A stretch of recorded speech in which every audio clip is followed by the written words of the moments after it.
الرجیم بسم اللہ الرحمن الرحیم۔ پڑھیے الصلاۃ والسلام علیک یا رسول اللہ وعلی آلک واصحابک یا حبیب اللہ۔ الصلاۃ والسلام علیک یا نبی اللہ وعلی آلک واصحابک یا نور اللہ۔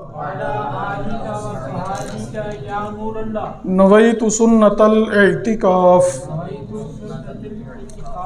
آخری نبی پیارے آقا صلی اللہ تعالیٰ علیہ وآلہ وسلم نے ارشاد فرمایا، جو مجھ پر جمعہ کے دن درود پاک پڑھے گا میں قیامت کے دن اس کی شفاعت کروں گا۔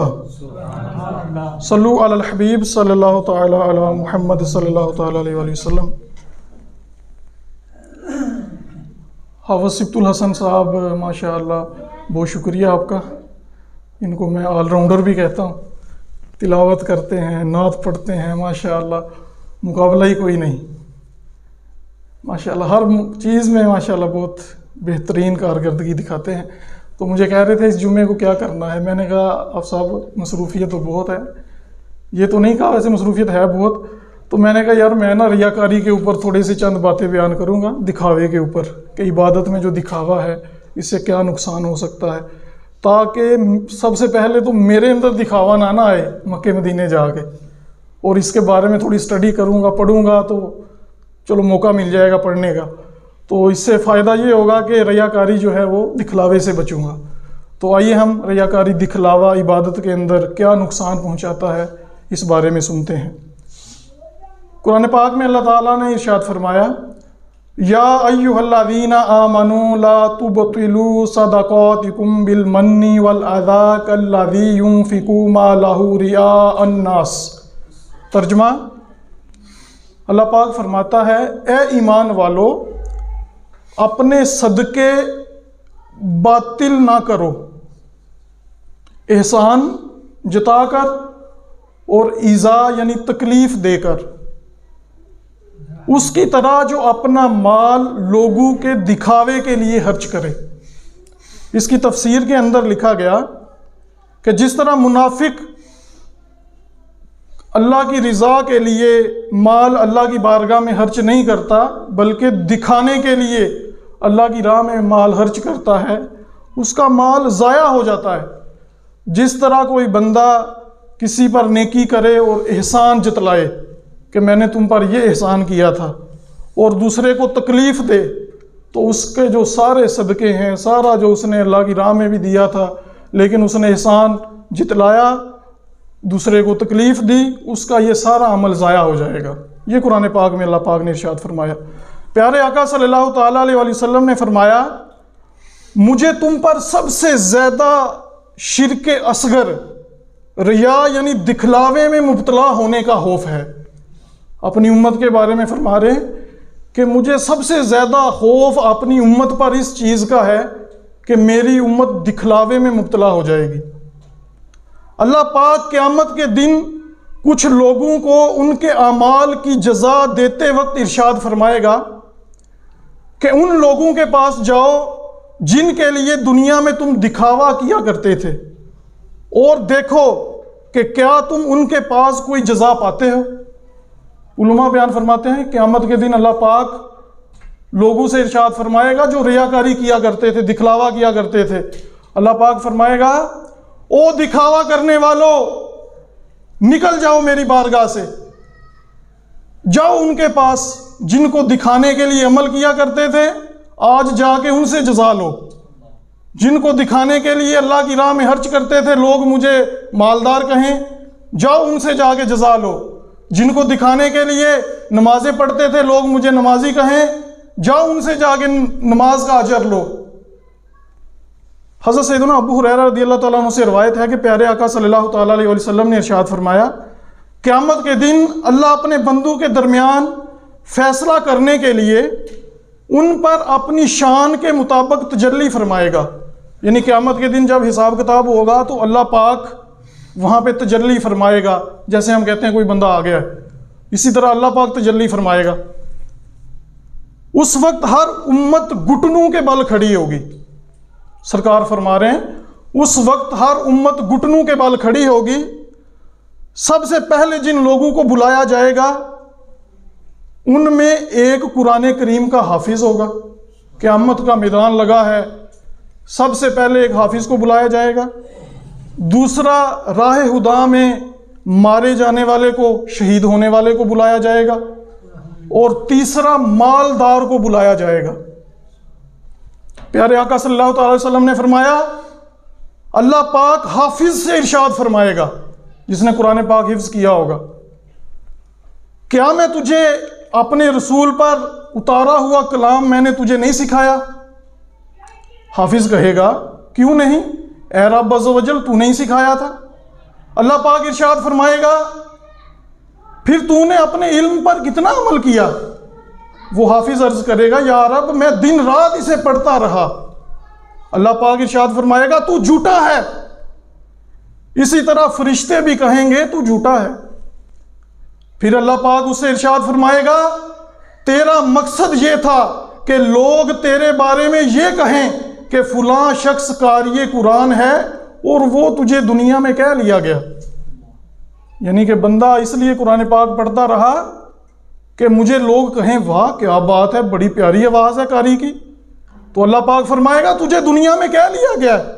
پھر مالدار کو لایا جائے گا، اللہ پاک اسے فرمائے گا کیا میں نے تجھ پر اپنی نعمتوں کی اتنی وسعت نہ کی کہ تو کسی کا محتاج نہ ہوتا؟ تجھے میں نے مال دیا۔ وہ عرض کرے گا کیوں نہیں ہے رب عز و جل، تو نہیں مال دیا تھا؟ اللہ پاک ارشاد فرمائے گا تو نے میرے عطا کردہ مال کا کیا کیا؟ وہ عرض کرے گا میں اس مال کے ذریعے اپنے رشتہ داروں کے ساتھ صلہ رحمی کرتا رہا اور تیری راہ میں صدقہ کرتا رہا۔ اللہ پاک ارشاد فرمائے گا تو جھوٹا ہے۔ اسی طرح فرشتے بھی کہیں گے تو جھوٹا ہے۔ پھر اللہ پاک اس سے ارشاد فرمائے گا تیرا مقصد مال خرچ کرنے کا دنیا میں یہ ہوتا تھا کہ تیرے بارے میں کہا جائے کہ فلاں بہت صحیح ہے، فلاں اللہ کی راہ میں بڑے پیسے خرچ کرتا ہے، تو تجھے دنیا میں کہہ لیا گیا، اب میرے پاس کیا لینے آیا ہے؟ پھر راہ خدا میں مارے جانے والے کو لایا جائے گا، اللہ پاک اسے ارشاد فرمائے گا تجھے کیوں قتل کیا گیا؟ وہ عرض کرے گا مجھے تیری راہ میں جہاد کرنے کا حکم دیا گیا تو میں تیری راہ میں لڑتا رہا اور بالآخر اپنی جان دے دی، شہید ہو گیا۔ اللہ پاک ارشاد فرمائے گا تو جھوٹا ہے۔ اسی طرح فرشتے بھی اسے کہیں گے تو جھوٹا ہے۔ پھر اللہ پاک اسے ارشاد فرمائے گا تیرا مقصد تو یہ تھا کہ تیرے بارے میں کہا جائے کہ فلاں بہت بہادر ہے اور تجھے دنیا میں کہہ لیا گیا۔ پھر اللہ پاک کے محبوب دانہ غیوب صلی اللہ تعالیٰ علیہ وسلم نے ارشاد فرمایا اے ابو ہریرہ یہ اللہ عز و جل کی مخلوق کے وہ پہلے 3 بندے ہیں جن کو قیامت کے دن جہنم کو بھڑکانے کے لیے استعمال کیا جائے گا۔ جہنم میں جو آگ بھڑکائی جائے گی وہ ان 3 بندوں کی وجہ سے بھڑکائی جائے گی۔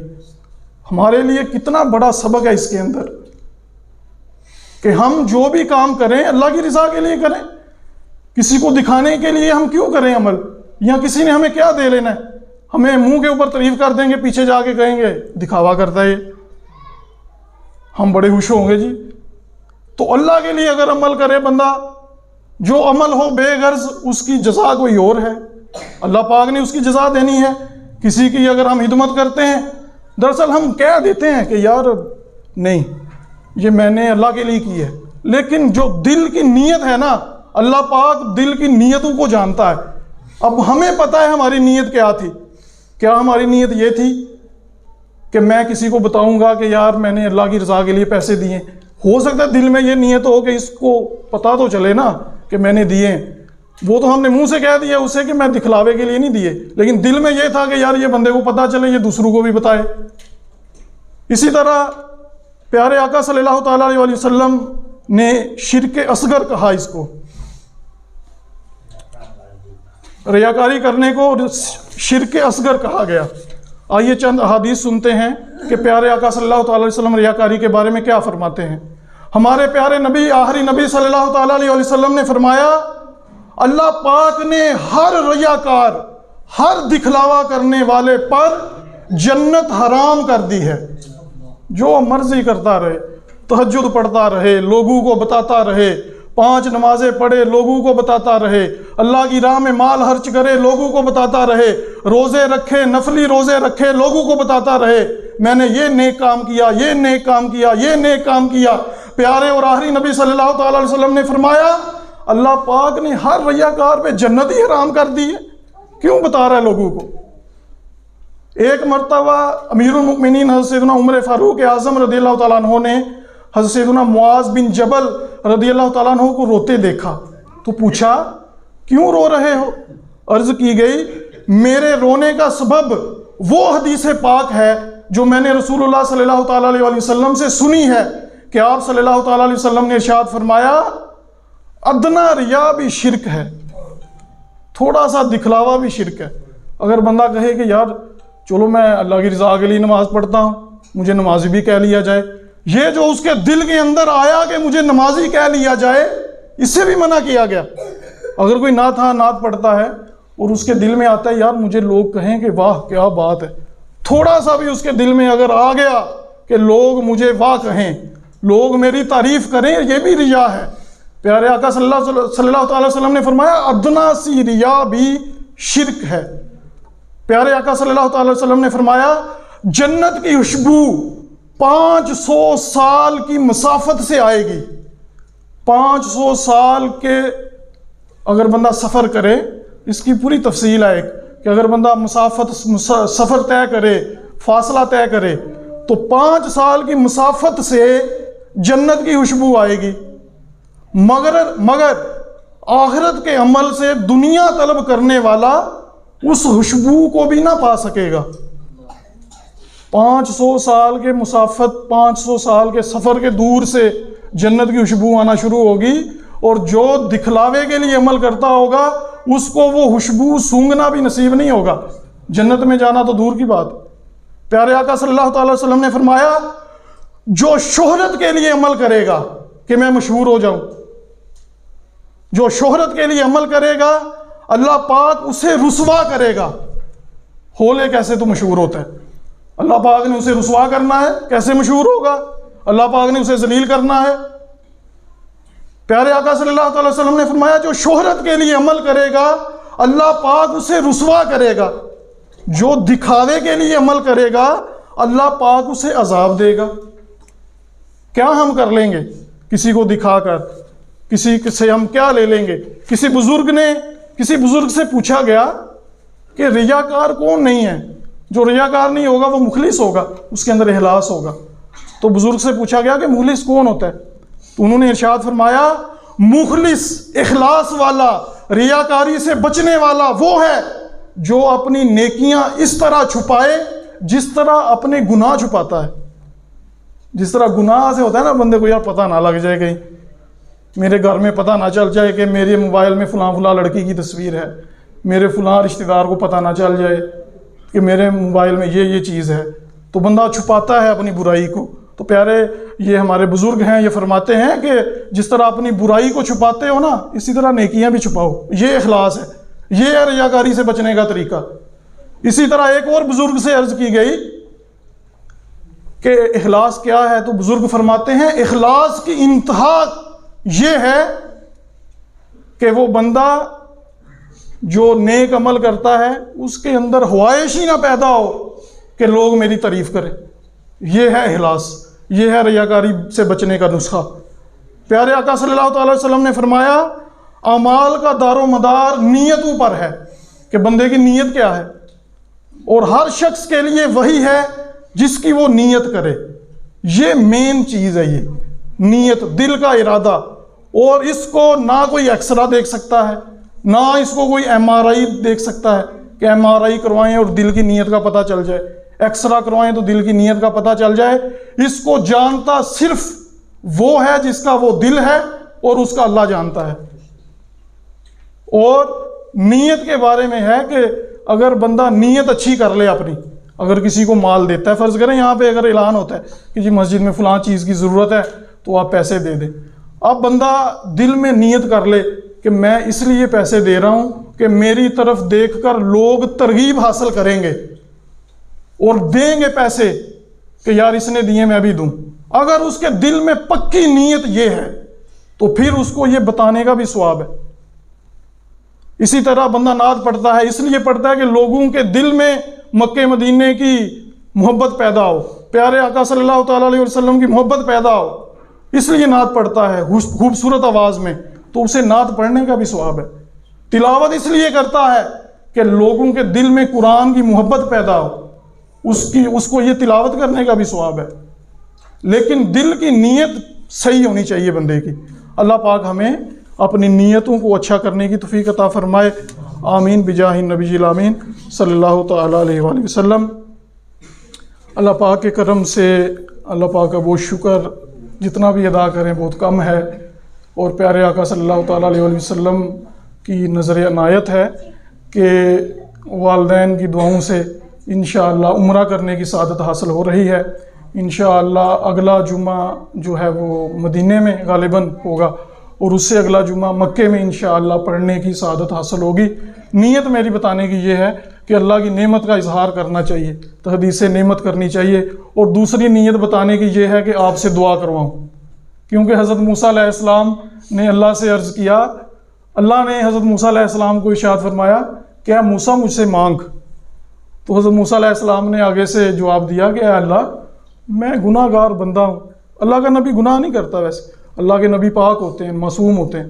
تو حضرت موسیٰ علیہ السلام نے آگے سے عرض کیا اے اللہ میں گناہ گار بندہ ہوں، میں کیسے تجھ سے دعا کروں؟ تو اللہ پاک نے ارشاد فرمایا پھر دوسرے بندوں سے دعا کرواؤ، کیونکہ جو تم گناہ کرتے ہو نا وہ اپنے منہ سے کرتے ہو، دوسروں کے منہ سے تم گناہ نہیں کرتے۔ تو دوسروں سے دعا کروانے کا یہ فائدہ ہے، کیونکہ اگر میں گناہ گار ہوں نا تو میں اپنے منہ سے گناہ کرتا ہوں، اپنی آنکھوں سے کرتا ہوں، اپنے جسم سے کرتا ہوں نا گناہ، آپ سے تو نہیں کرتا گناہ، یعنی کہ آپ کے منہ سے میں گالی دیتا ہوں، نہیں، آپ کے منہ سے میں غیبت کرتا ہوں، نہیں، وہ آپ کا منہ ہے۔ تو دوسروں سے دعا کروانے کا یہ فائدہ ہے۔ اور حضرت موسیٰ علیہ السلام، یہ کتاب کے اندر لکھا ہے عمرے کا طریقہ، اس کتاب میں یہ لکھا ہوا ہے کہ دوسروں سے دعا کروائی جائے۔ تو ایک نیت یہ تھی کہ آپ سے دعا کروائیں، کہ دعا کریں کہ لاکھوں روپے لگا کے بندہ چلا تو جاتا ہے، تو قبولیت کا معاملہ ہے کہ اللہ پاک جو ہے وہ عمرے کی سعادت جو حاصل ہو رہی ہے اللہ پاک قبول فرمائے، اور اللہ پاک بار بار مکہ مدینے کی حاضری نصیب فرمائے۔ اللہ پاک آپ سب کو بھی مکہ مدینے کی سعادت نصیب فرمائے۔ آخر میں باپ کی محبت آپ کو بتا دیتا ہوں کہ ایک باپ کی محبت کیا ہوتی ہے، کہ جب ابھی فیملی میں جانا پروگرام تھا عمرے کا، تو پیسوں کا معاملہ آپ کو پتہ جلدی کرنا ہو 5-6 لاکھ روپیہ تو مشکل ہو جاتا ہے، وہ تنہا دار بندے کا تو اور مشکل ہو جاتا ہے۔ تو ابھی عمرے کا پروگرام تھا تو گھر والے کہتے ہیں جی تیاری کریں، امی کا پروگرام بن گیا تو ابو کہتے ہیں جی میں نے حج پہ جانا ہے، تو کہتے ہیں اس کو لے جاؤ، میرے لیے کہتے ہیں۔ تو میں بتانا یہ چاہ رہا ہوں کہ بندے نے چاہے حج پہ بھی جانا ہے، لیکن مدینے مکے کی حاضری اس کو عمرے کے صورت میں بھی میسر آ رہی ہے، تو بندہ کہتا ہے میں جاؤں، کیوں نہ جاؤں۔ لیکن یہ ہے ایک باپ کی محبت۔ یہ نوجوان یہاں پہ بیٹھے ہیں، صرف میرے باپ کی نہیں، آپ کے باپوں کی بھی یہ محبت ہے کہ باپ اپنے بچوں کو اپنی جو اس کی ہوتی ہے نا اپنا دل یا اپنی اس کی جو مرضی ہوتی ہے اس سے بھی آگے رکھتا ہے۔ باپ کہتا ہے مجھے نہیں ملتا میرے بچے کو مل جائے، میں کامیاب نہیں میرا بچہ ہو جائے، میں اتنا کامیاب ہوں میرا بچہ اس سے بھی زیادہ کامیاب ہو جائے۔ ایک جگہ پہ لکھا تھا کہ باپ جو ہے وہ بہت پیار کرتا ہے اپنی اولاد سے، لیکن کہتا نہیں ہے، اور جب اولاد کو پتہ چلتا ہے نا کہ یار باپ تو ہمارا بڑا پیار کرتا تھا ہم سے، تو باپ رہتا نہیں ہے، باپ تب تک جا چکا ہوتا ہے۔ تو اپنے باپ اپنے والدین کی قدر کریں، اپنے باپوں کی بھی قدر کریں، اپنے والدین کا کہنا مانیں، جو یہ کہتے ہیں وہ کریں، انشاءاللہ آپ کو اللہ پاک دنیا اور آخرت میں بہت عطا فرمائے گا۔ اللہ پاک ہمیں اپنے والدین کی قدر کرنے کی توفیق عطا فرمائے۔ آپ صاحب انشاءاللہ اگلے 2 جمعے پڑھائیں گے ماشاءاللہ، اور بہت اچھے طریقے سے انشاءاللہ۔ آمین بجاہ النبی الامین۔ مدنی چینل دیکھتے رہیں۔